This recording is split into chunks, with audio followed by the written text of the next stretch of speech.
ਵਿੱਚ ਹੋਇਆ ਕੁਝ ਅਜਿਹਾ ਜਿਸ ਤੋਂ ਬਾਅਦ ਪਿੰਡ ਵਾਲਿਆਂ ਨੂੰ ਪੈ ਗਈਆਂ ਭਾਜੜਾਂ। ਅੱਧੀ ਰਾਤ ਨੂੰ ਦੇਖਿਆ ਇੱਕ ਵਿਅਕਤੀ, जिस तो बाद सारे पिंड वाले हो गए हक्के बक्के।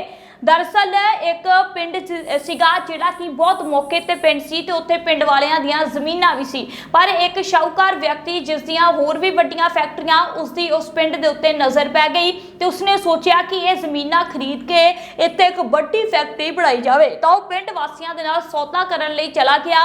उत्थे पहलां पिंड वालियां नूं अपणीਆਂ गल्लां विच लिया, पर पिंड वालियां चों कोई भी उहदियां गल्लां सुनण नूं तैयार ही नहीं सीगा।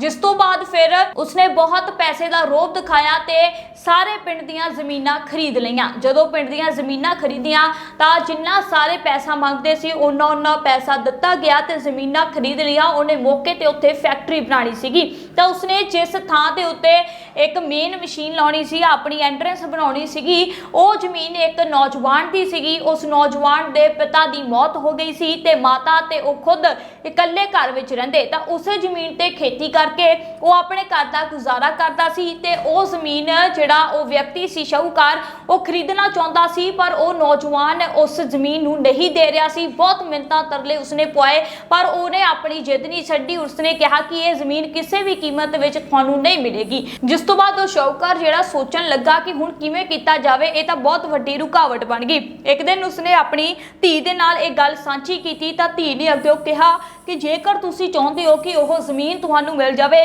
तां तुसीं एक काम कर सकदे हो। तां उस शाहूकार ने यानी कि उसके पिता ने कहा कि की करना है ते जिहड़ी लड़की सी उसने सारी गल दसी ते आ देखो कि उस तो बाद उस शाहूकार ने उस नौजवान नूं किवें चिट्टे ते लगा दिता, उसकी जिंदगी खराब कर दी। तो जदों उसने जो है उसनूं चिट्टे ते लगाया यानी कि उसके दोस्तां नूं ही पैसे दे के तां चिट्टा दे के उस नौजवान नूं नशे दा आदी इन्ना बना दिता कि जिहड़ी ज़मीन सीगी उसने कोटियां दे पा लै लई ते कोटियां दे पा जमीन वेची, क्योंकि वह उधार करदा रहा तां ज़मीन इस तरीके दे नाल उस शाहूकार कोल चली गई।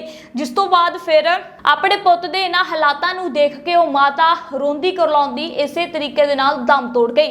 ਉਹ नौजवान के हालात भी मंदड़े हो गए। एक दिन ओवरडोज होने के करके उस नौजवान की भी मौत हो गई सी, पर मरण तो पहला उसने गल उस शाहूकार नूं कही कि जिस धोखाधड़ी दे नाल, जिस हेराफेरी दे नाल तुसीं मेरी ज़मीन नूं हड़पिया, मेरी जिंदगी बर्बाद की है ते तुहानूं भी यह जगह जहर उगल के देवेगी, तुहाडे नाल भी यह अजिहा ही होवेगा। जिस तो बाद वो नौजवान की तां मौत हो गई तां उस जगह के उत्ते भी फैक्ट्री बढ़ गई, बहुत वड्डा काम चलिया। जिस तो बाद कहते ने कि जदों तुसीं किसी नाल गलत करो तुहाडे नाल भी अजिहा हुंदा है। उस तो बाद उस नौजवान दी जिहड़ी लड़की सीगी वो मैंटली तौर पर अपसैट हो गई, पुੱਤ खुद नशियां दा आदी हो गया ते सारा कारोबार विक गया, लुट गया ते पूरी तरह जिंदगी बर्बाद हो गई। अपने बच्चों नूं ओह देखदा तां सोचदा कि हुण की कीता जावे। लखा पैसा करोड़ा उन्हां ते लगा दिता, धी दा विआह भी कीता, विआह सफल नहीं होया। फिर वह दिमागी तौर पर परेशान हो गई। इस तरीके दे नाल ओह चीज़ां नाल जूझदा रहा ते ओह जिहड़ी धरती उसने भी जहर उगलिया, क्योंकि जदों कैमिकल दा पानी धरती हेठा जांदा ते उत्थे पानी दूषित हुंदा ते कई लोकां दीयां जिंदगियां खतरे दे विच पईआं तां उस ज़मीन ने यह जहर ही उगलिया ते पर इस दे नाल नाल उसदी जिंदगी भी जहर भरी हो गई।